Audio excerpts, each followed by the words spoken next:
Reading in bed. Reading in bed. Okay, Amanda, what are we doing today? We're doing Reading in Bed 57B. 57B, yes. What is Reading in Bed, Amanda? It's a book review podcast Yeah. Why 57B? because we've now started splitting it into two parts. So this will be broadcast about 2 weeks after part A. Yeah, it's just because it's more digestible chunks, really, because when we were getting to the stage and say 50, episode 56, it was taking me hours to edit it down and doing it two short episodes. It makes it easier for you to listen to and also easy to record as well. So, right, Amanda, okie dokie then. Now, what are we doing first? We're doing one of your books. No, we're not. I don't know what we're doing then because nobody told News, me. news. Oh, yeah, I have news. News. Yeah, what is Amanda's news? Okay, so I've put out a submission call for a charity anthology that I'm working on and putting together. And it's to raise money for different charities that help people with the increased cost of living. So it'll be like food banks and different charities, those sorts of things. And I'm looking for non-fiction up to 1,000 words. So it's like people's personal stories and poetry up to 60 lines. And if you go to Facebook and look at printed word e-scene, the link's there and there's more details. So it's everything you need to know. Sounds good to me. Okay, look at keep an eye on that, guys, and we'll be adventuring it in future episodes as well as always. So, now, obviously, what we're doing now, Amanda, is we're on to reading in bed, aren't we? So, okay, and what is reading in bed? It's still a book review podcast. As always, as always. You asked me 5 minutes ago. I know I did. I'm just testing you now. So. Okay, well, we're doing our second, which is not usual as Amanda, is it? So, we don't normally do like two split books in a month, do we? So. No. That's why. So, like I said, it's this why it's a bit different this month because we're actually going to be doing two. We both read two books together, so not at the same time, of course, have we, Amanda? Oh, it did. I was looking over your shoulder. You kept turning the page, and I was like, "Hey, turn that back. I've not finished yet." People are wondering. Obviously, that's not quite the case, is it? So that's why. But anyway, that's that. So, okay, Amanda, what is the book? It's called The Twisted Ones by T. Kingfisher. Would you like me to read? I said ring the blurb. Then would you like me to read the blurb?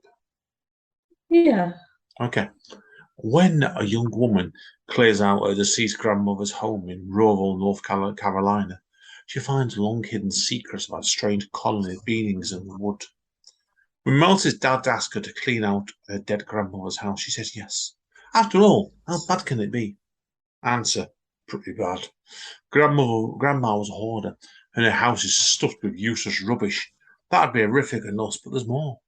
Mouse stumbles across her step-grandfather's journal, which at first seems to be filled with nonsensical rants, until Mouse encounters some of the terrifying things he describes to herself. Alone in the woods with her dog, Mouse finds herself face to face with a series of impossible terrors, because sometimes the things that go bumping in and out are real, and they're looking for you. And if she doesn't face them head on, she may not survive to tell the tale. From Hugo Award-winning author Ursula Vernon, writing as T. Kingfisher. Okay. Right, okay. I'm going to be honest to this one. I think Amanda's going to like this book a lot more than I did. So, but how have you done your marks in this one, Amanda? Have you done a set strengths and weaknesses, or have you done both? I've just done both. Yeah, same for me as well. Okay.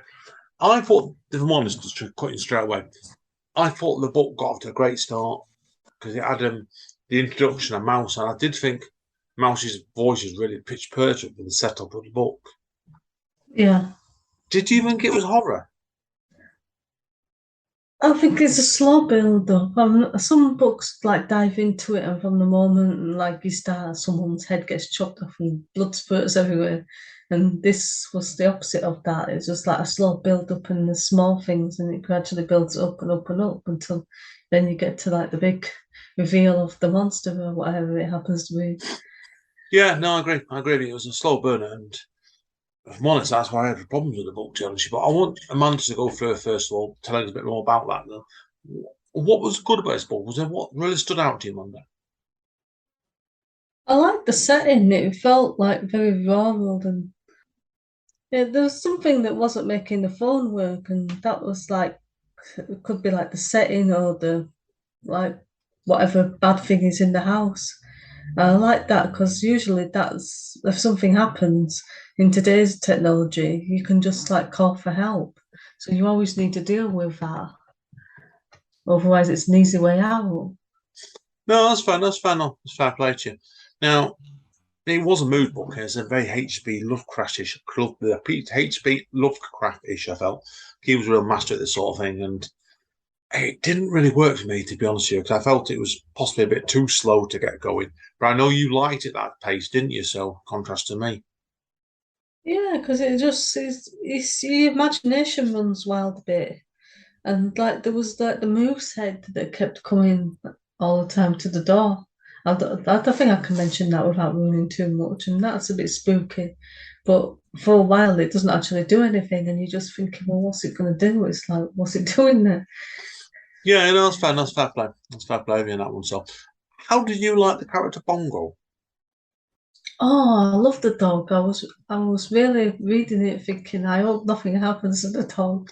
Oh, you gonna start getting really upset when dogs start getting in I trouble on do. It's book. like you can massacre half of the characters, and it's like, oh well, never mind. But if you hurt the dog, I'm like, stop it, don't hurt the dog. It's worth noting, obviously, nothing to do with this, but we both recently watched the new Predator film, didn't we? Prey, Yeah, and I think Amanda actually liked the dog more than anybody else in the book, in the filming. He yeah. didn't care less about anybody else getting killed in it. That was why. But No, it's just something really sad about in the dog. It's like you can't do it. It's like if you want to kill everyone, that's fine, but leave the dog alone. yeah, no, that's fair. A fair play to yourself that one. So I said that. I said 14, and my side of it was the dog was probably my favourite character in it because I found the mouse a bit of an inconsistent character because I love the setup on her, but it felt in places where the author was getting mixed up between the character was she in her teens, but she wasn't. Was she was in her 30s? Am I right with that? I thought 20s, but I I might be definitely wrong. now I've read someone who's told she's in her 30s. So Oh, there was an inconsistency in me with that, the voice of it, but anyway. So what else is it you want to talk about this book, Amanda? um, it's slightly negative, but I think like when the monsters were finally revealed, it just wasn't as good as you were hoping with the big build up. Yeah, I know it's. I was like that myself, and I found the full book a bit of an anticlimax, to be honest with you. So I really struggled with it throughout because when it got past the first 50, 60 pages, I thought the book was really going to go somewhere, but it didn't. Mate, it just seemed to but it didn't seem to move along at a reasonable pace. To me, and I hate to admit it, I dropped it. I dropped it about 300 pages. Yeah. I abandoned it. But I wasn't enjoying it. I read a review that was tearing into this book and it's mentioning how gullible the main character is. Well, it's like you get all sorts of characters in books, and it's like if that's what the character is like, then that's what the character is like. I don't think there should be a certain way just because somebody wants to read a character like that. Yeah, it's. I've nothing to get. It's a real tricky one. This with characters in particular books like this. I think the main character to get it move from point A to point B. Sometimes, as he's got to be guided by something like their emotions or just plain stupidity, hasn't they? And Yeah, I think it's borderline the second one in this case. But that's why she might have been a bit too innocent for her own good. And that's why I found a bit uneasy with it. The fact that I was reading a review saying she's in her 30s, and I thought myself, I didn't feel like it. But was that okay? Let's stick to the positive side, Amanda. Was there anything else that you really liked out of this book? I think I've talked about everything really. I mean, it wasn't like in your face horror, so I could understand why some people are criticizing it, saying no, it wasn't horror. But like I said, it was more of a build-up. Yeah, it's psychological, really, wasn't it? So that's Yeah. why it was a mood book. And I said it just the movement of it lost me. So, but let's mark it anyway. Be fair, I'm going to be fair. So, right, Amanda, what are you giving this out of 10? I'm giving it 8 out of 10. Unfortunately, as I dropped the book halfway, we're 100 pages to go. It only gets a 4 off me. So Ooh. unfortunately, I know. So unfortunately, it's not been the best month for us doing joint reviews this month, has it? Really? So, No, a couple of times when we've done joint reviews, we've almost got divorced or cancelled the wedding plans when it was before the yeah. wedding. But like it's always interesting. It's something people bear in mind this, and it's not aimed at this book necessarily. I wonder if I get matches with me this book or the mood was in. But we've had it before now. We've done joint reviews, and they've come close to the same mark, haven't they? Yeah, and then we've Or, had ones where I've given it 9 and you've given it 2 or the other way around. this one got 8, and was I give it a 4. So it's like it says it all, doesn't it? So it's like it is what it is. So it's only his personal objective, like I said. So like it's rare I to drop a book, and it bored me. So, but it is what it is. It is what it is. So. Right, Amanda. Anyway, let's move on then. Yeah, Who's next? you're next. What am I doing next then? I don't know because you've not told me anything. We're going knocking on doors next. I'm not going to answer. Knock, knock, knock, knock. You can't come in. Book here, book here. Right, right. You shall not pass. We shall see you all in 2 minutes, okay? So bye, Amanda. Bye. Reading in bed.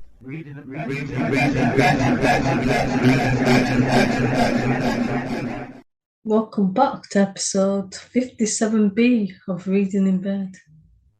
She is. Mandy N. I'll teach you one of these days to actually stick to Amanda Nicholson. It's not going to happen today, so I am Andy N, of course, okay? Right. What are we going to? What do you want to do first of all, Amanda? It's bizarrely enough my 4th book of the month. Actually, I've been doing quite well this month, actually. So, what do you want to start with, Amanda? Start with the title and the author. Okay, the book is by a gentleman called Kevin Bamford, and the book is called Knocking on Doors. Okay, so does it have a blurb? It does indeed, yes. A very short blurb as well. So, I said incidents, and it is incidents, people, and places are evoked with a sure touch as Kevin Bamford recalls recollections of his boyhood in 1940s and 1950s Lancashire. From childhood loves to tragedy on the way to a lasting exam, Knocking on Doors is a charming collection of memories and anecdotes with an underlying set of values that can be universally appreciated. Okay, so I'll start with the good points then. Right, okay. Well, now, people wonder who Kevin Bamford is. He's a local writer we know. He's one of our regulars, actually, at Speakeasy, Amanda, isn't he, in Chorlton? Yeah. Our open word, spoken word night. Now, I'm trying to remember how we met for Kevin, first of all.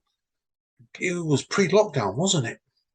Yeah, it was at the old location what we used to do in Stratford. Yeah, the Sip Club in I Stratford. think he read 2 poems and we just fought for the first one. Oh, what a nice old man. And then the second poem was like, oh, what a dirty old man. Well, But basically, in a nice way, in the a nicest possible very way. short, John, because Kevin's an ex-English teacher and he's well into his mid to late 80s now. And he's great elderly gentleman. He's such a gifted writer. And that first time I met him over at Speakeasy, I didn't know him. You didn't know him, did you? And I'm going to be honest here. That second point read out was about sheep shacking. And it was like it just left everybody sat there absolutely gobsmacked. Because he came along a couple months later, and I remember Steve, our host at Speakeasy, saying, right, next one up. God, I love the gentleman here. I came along a couple months ago, and we thought, oh, he's a nice gentleman. And he read out a poem of sheer filth. It was absolutely, it was funny, but absolute It's a sheer good way filth. to make a lasting impression on people. Oh, no, it was. I've not forgotten that piece of Harry. No, you haven't either. So, like I said, but he was talking to him, and we were Amanda last month at Speakeasy in August event. And do you remember what happened, Amanda, with it? He came in, didn't he? So Oh yeah. He was showing us the picture that's on the front of his book, which is a picture of him when he was very, very young. Yeah, oh, it's got as a boy, and it's brilliant because he showed it me. Told me he was going to read off this book he bought us some years ago. It's a Kindle book. I said, oh, I've got to take you over and let Amanda see that. And Amanda was sat with Natasha Tingle, who's a lovely lady from Wigan's, great poet as well. And I got pulled away as I always do at Speakeasy. And you told me afterwards he was sat there going bright red, wasn't he? Because like he's getting two ladies coming over him as a picture of the little boy. That's why. But yeah, the book itself, like I said, I bought it's in a Kindle book on Amazon. It's dead easy to get hold of. And it's pretty reasonable price as well. What I really liked about this book was with Kevin, like I said before, he's an ex-English teacher, and he's got literally a lifetime of stories to tell. And this book, he literally does that, literally dozens of them, of short, sharp stories. Most of these are only like only a page or so, and nearly all of them are excellent. Do you have any particular favourites then? Yes, I do, actually. Yes, I do. Now, the memories itself, I was like, I didn't know this Mandarin. You can't get it on his accent. You talked to him. Did you know he's Richard from Blackburn? No, I didn't know that. And he moved to Liverpool at a young age with his family. So right.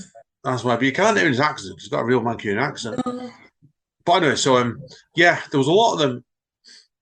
He said the best of the best ones in this book have an incredible amount of memory in it. And I don't know if I could hope to reproduce that even now at the age I'm at. And like it was, there was a really funny story about boiled eggs that happened about what his dad used to make of them every time the mum had to go away and see somebody. And he used to come. I think him and his brother used to come home from school, and you can guarantee what they're having for tea. Boiled eggs. So that's all the dad could do. Oh, and there was a really funny one about embarrassment. Basically, where is this? I think this is the one where I might wrote the title wrong with this one, where he was actually cycling and he went flying down the hill and crash landed outside a bus stop and gave everybody on the bus a right laugh. They did. There's like it, you know what I mean? There's a real honesty about it, Amanda, the book itself. Yeah. But they're real charming as well. Now, I told you before off camera, Amanda, the best of this book reminds you a lot of a Scottish poet called Ivor Cutler. Well, Ivor Cutler's got a book out called Glasgow Dreamer and Life in the Scotch Living Room, Volume 2. And Life in the Scotch Living Room, Volume 2 is set in the 20s more. But it's got the same sort of feel to this way. You know what I mean? You're reading a very, very short tale on usually 1 a page. And it's like one very quick, brief memory, an anecdote at the end of it. And it makes you realise that as an author, he's not learned much from it, but still smiling at himself. Yeah. That's why, but and you know Kevin yourself. He's a charming elderly gentleman, really, isn't he? Yeah, yeah. You always know that his poetry is going to be good when you've got to listen to him. Yeah, and the book's very similar to that because I think it was 11 years ago actually, but there's something about it where you're reading the stories and they're not preaching. It's just telling what happened in his life in a very, very brief, concise, and brilliant way. Because there's an economy of words to this. And I saw Amanda's opinion on this. You know when you're doing little bits of flash fiction, is it best sometimes to have almost just too little rather than too much? Yeah, because I think sometimes if it goes on too much, you just lose people. At least the good thing is if it's a bit too little, at least people are thinking, "Oh no, I wanted a bit more than that," Yeah, which is better than like, "Oh, I wanted less than that." That's what this book's really good at. It's absolutely sublime in it because the pieces themselves are all about a minute long and a minute or two long, and there's about 60 of them. It took me just over a couple of hours to read, and it was brilliant. Absolutely. Not all of them I found funny, and I thought some were certainly better than others, and that's just personal opinion. But the quality in this book stood out a mile off, and it really is a good book. Okay. Is there anything else you want to say before you give it a mark? No, there isn't really. Like I said, it's just go and get it. It's a great book. You can pick it up at Amazon at a reasonably cheap price, and it's worth it. So what's your score out of 10 then? I'm going to give this 10 out of 10. Yay! We have a winner. best book I've read this month. That's some fairness yourself. That's why it really was a good book. Check it out, guys. I can recommend this all my heart.